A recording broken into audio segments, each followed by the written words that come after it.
Hello, hello, hello, and welcome to the Zainab Kanu Show, where we empower motherless daughters to change, to grow, and to heal.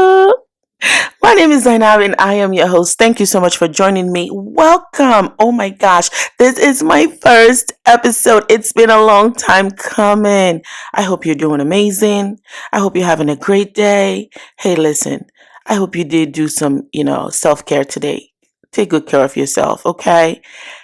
Now, I want you to get ready because on this platform, we go from broken to blissful and from pain to purpose. Yes. Okay, so I have a story for you today. It is coming straight out of Phoenix, Arizona. Yes, I'm going to read the story to you. I have been looking for a video clip about it, but I have not been able to find one. So I'm going to have to read to you today. Hold on. So, mother of two Phoenix girls reported missing over the weekend, accused of child abuse. So, the biological mother of two young Phoenix girls who went missing over the weekend before turning up safe has been arrested on child abuse charges, said authorities on Monday. Detectives investigating the case developed probable cause to arrest. Her name is Ashley Williams. She's a 40-year-old, guys. Williams called police around 2 a.m. on Sunday to say the girls, aged 3 and 4, had been missing from an apartment near 16th Street and Missouri Avenue since 6 p.m. Saturday. But guess what, guys? They were found at 11:30 a.m. on Sunday. So that's a 6 p.m. to 11:30. Oh my gosh, what is that? Like 17 hours? So according to court documents, Williams told police she had a substance abuse problem and had passed out after taking pills she believed were fentanyl. Mm, mm, mm, mm. She also said she'd given up parental rights to her ex-boyfriend and isn't supposed to have unsupervised visitation with the girls, according to the probable cause statement.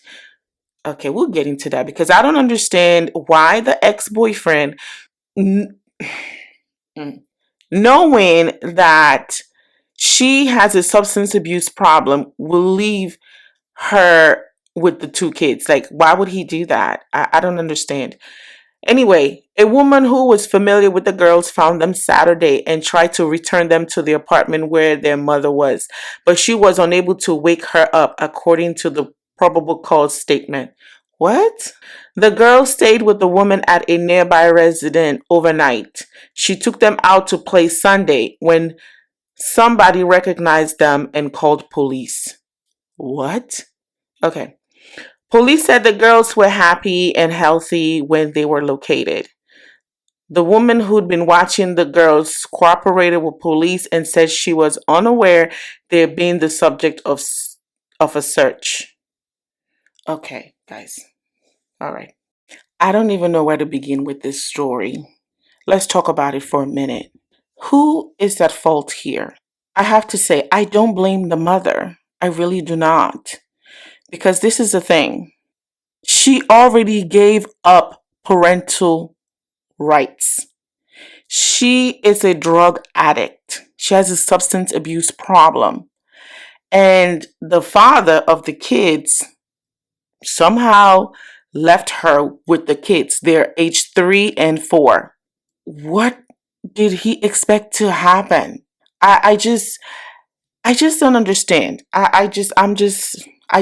Listen. I don't understand for the life of me. I'm going to tell you a story. When it comes to this substance abuse, it is a real issue. It is a situation, and a lot of mothers have substance abuse problem, and they give birth to children that end up going through withdrawal. Those children are called NAS children, neonatal abstinence syndrome. I think that's what it's called. And I Recently, I came across this situation where a 6 year old was around her mother who has a substance abuse. The court system knows. They still allowed her to keep the children because apparently the family, what do they call the family system, the protective services, the government, they are overwhelmed with these substance abuse mothers. And if they are under the supervision of another family member, they will allow them to keep the kids. And so what happens is the 6 year old ended up taking fentanyl because she's around her mother that is a drug addict. And I guess she did not know that's what it was. And the child was brought to the ER and she was found, her urine was positive of fentanyl and cocaine. And she's only 6. This is a real issue. And when I'm thinking about this story, my question is to the father, why would you do that to these 2 little girls? Why would you leave them with a mother that is on drugs by herself with these kids? That's my first question. My second question is, with the woman that is familiar with the girls that found them on Saturday, and she tried to return them to the apartment where their mother was, but she was unable to wake the mother up. Why did she not call the police? Why did she not call the police? Why did she decide to keep the kids? I don't understand this for the life of me. Why did she decide to keep the kids? And I don't buy the whole thing about, oh, I don't have social media, because it says it at the bottom. I didn't even read the whole thing. I'll put the link below for you guys to be able to read it. I think she said she doesn't have social media. She is not familiar. She doesn't watch the news. That is some BS to me, because if you find children 3 and 4 and they are in a home where substance abuse is present, your responsibility should be you call the cops. Why are you keeping the kids? For what? This is how those type of kids are at a very high risk for either being kidnapped, for going into what the sex industry and what they call it, sex trafficking and all of that. This is what happens. Because guess what? She had them till Sunday morning, till someone recognizes the kids and we're like, wait a minute, these are the kids that they're looking for. I don't understand why she did not report it. I don't understand why she did not call the cops. And for me, it's just, it makes my antennas go up like, wait a minute, what's going on here? Why? Why did you not call the cops? Why did you keep these kids? Only God knows what happened to those kids overnight. Anything could have happened. Now, she could have been an angel where she took very good care of them, but it was still her responsibility to contact the cops. Now, let's get into today's episode. Today's episode is all about, yes, we do have the same 24 hours. However, don't compare your 24 hours to someone else's 24 hours. Because let's think about this for a second. These kids are coming from a very toxic home, a toxic environment. They're not protected. They're not protected by their father. Because if he was protecting them, I don't think he would have left them with a substance abuse mother. That's just my thought. Maybe I'm wrong. Maybe he trusted her. Maybe he thought like she's getting better, because these substance abuse users, they can fool you. They are highly manipulative. I have worked with them. Do not underestimate them. Right? So we have a mom that has substance abuse, where the father probably thought, okay, she's doing better. Let me trust her with the kids. We're just going to go with that notion. And then somehow the mother got high, lost the kids. Someone found the kids, did not report it, had the kids. Okay? First of all, that is so suspect to me. Now that I'm thinking about it, you found someone unconscious, you could not wake them up, and you did not call the cops? What? Oh my God. Oh my goodness. I don't know. I don't know. It's just too much, like too many holes in the basket for me. Too many holes in the basket. That does not make sense to me at all. But anyway, let me continue. So we have these two girls that are coming from a toxic home. Most likely will experience some form of, oh Lord, please don't let it happen, abuse. Whether it is from the mom, the dad, well, I'm not going to say the dad, no. Or let's say neighbors or people finding them. They are at an increased risk of sex trafficking. They're only 3 and 4 years old. You cannot compare these girls to girls that come from a loving home. This episode is going to be about why you should not compare yourself. Yes, we all may have the same 24 hours. However, it all depends on what is in your cup. So when a child comes from a home like this, they are at a high risk of mental abuse, emotional abuse, neglect, we've already confirmed that, being misused, being misunderstood, of course, starvation, because if the mom is passed out high, when is she going to be able to prepare meals for the kids? Of course, being subjected to physical abuse, molestation, okay? Okay, let's not forget that, because predators, they are very good. That's why they're a predator. They're very good to discern who is valuable and who is not. So a predator can see a child and know that this child, no one cares. And they will try that child. Predators, I think there's a documentary that I watched where predators, they love the children that are not protected. Those are their favorite kinds of children. The ones that are not protected, right? So we're talking about molestations, being around that level of toxicity, with the mom and the mom's environment. For me, the fact that the neighbor saw the mom and had difficulties waking her up and did not call the cops, it says, like, it gives me a whole nother vibe. Like, okay, either she's familiar with it and she's like, whatever, I just don't care. Let me just take care of the kids. Or, guys, I don't want to say it. It's just suspect to me. It's just highly suspect. I can't say it. Another thing that they have is abandonment. Because when the mom is high, guess what? The children are abandoned. Because the mom is not fully coherent. She is not going to be able to take care of those kids. So to me, if a child comes from this level of toxicity, this level of craziness, of chaos, and they are already 3 and 4 years old, they are being abandoned, they are being, oh, Lord have mercy. No one is truly taking care of them. I mean, they are already starting off with a disadvantage compared to a child that comes from a healthy home where they get a head start. They get a head start with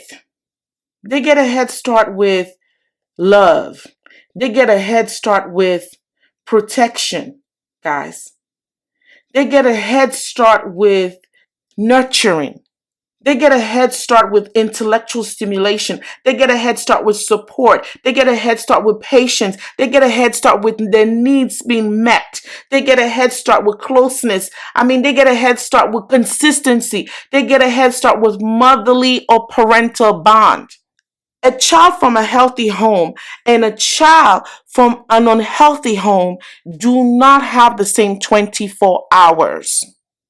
Because their 24 hours, as they continue to get older, it's a very heavy 24 hours. So picture this. You are starting a race. Like when you do track and you are starting a race, you all start at the same line, right? They say go. They fire, whatever they do, say go.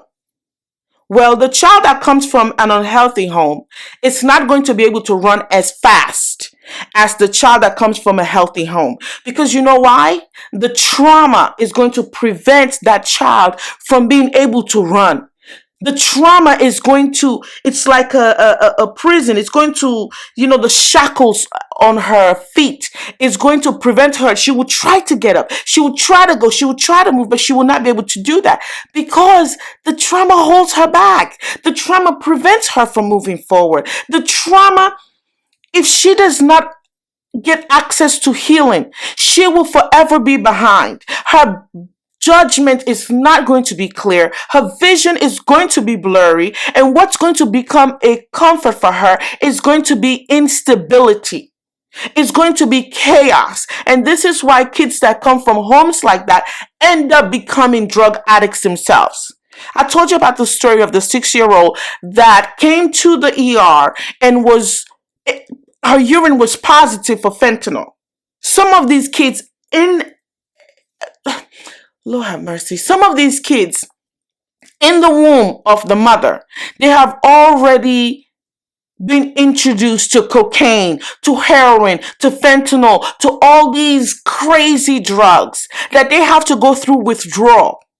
And then now society expects those kids to come out and be the same as other kids, but it's impossible when they did not come from a healthy home, when they did not have a healthy mother. And I know you're like, oh, well, it's not the mom's fault. She was on drugs, blah, blah, blah. Listen, these kids are being failed on every level. It's a systematic failure. And to me, it's just, I just cannot process it. It makes me sad to know that these kids are going through stuff like this. It makes me sad. It makes me sad that their cup only has all these negative items in there that's going to prevent them, if they don't do something about it, it will prevent them from accessing their greatness. I mean, they're only 3 and 4 years old. Look at the level of exposure, the toxins that they're exposed to. How can they run? How can they get up? I want you to comment below. Let me know, what are your thoughts. First, I want to know, what do you think about the neighbor? Are you as skeptical as I am? Or are you just like, well, it happens? Comment below. What do you think? What will be the trajectory of these kids' lives? What do you think should happen to the mom? Comment below and let me know, because I'm telling you, this right here, it's going to be a toughie. It's going to be a toughie for these kids, because now they are starting off with so much wahala and they're only 3 and 4.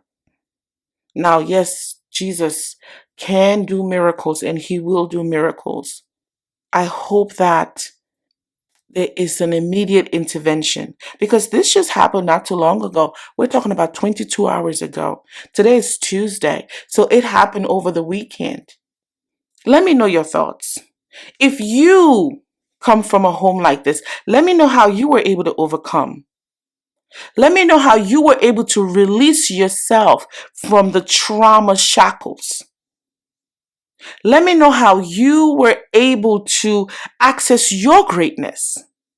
Because guess what? We all don't have the same 24 hours. Some of us, our 24 hours, we are trying to keep our head above water. We are trying to remove all of the toxins that we have been exposed to, whether it's abandonment, whether it's rejection, whether it's beatings, whether it's starvation, whether it's sexual molestation. So while you are thriving because you got a head start, and I'm happy for you, please make no mistake, not that I am sad or mad or anything that someone else came from a loving home. Absolutely not. But what I'm saying here is, we all do not have the same 24 hours, and do not compare yourself to someone else that came from a healthy home, and their 24 hours, it's not even close to yours. You've got to give yourself grace, because you are doing a lot of work digging yourself out of that trauma. And remember, our conscious mind, when something happens repeatedly, our conscious mind somehow makes it to be a comfort. And this is how kids like that, if they don't end up doing drugs themselves, they will end up marrying someone that does drugs. They will end up being with someone that abandons them. Because guess what? The conscious mind is familiar with that level of toxin. The conscious mind is familiar with abandonment. And so it automatically draws that person into you. The conscious mind is familiar with rejection. And you attract that because your thought process is blurry. Your vision is blurry. You don't know who you are. You end up being in awful relationships. You end up having awful friendships until you do the healing work. Listen, this season 3, we're going to get into it. I hope that you are ready for season 3 because I am. I have some pre-recorded items, some pre-recorded gist for you. And if you have something that you want me to talk about, please comment below. If there's any story regarding children and their mothers and abandonment, we can talk about it. We're just getting started. I don't want you comparing yourself.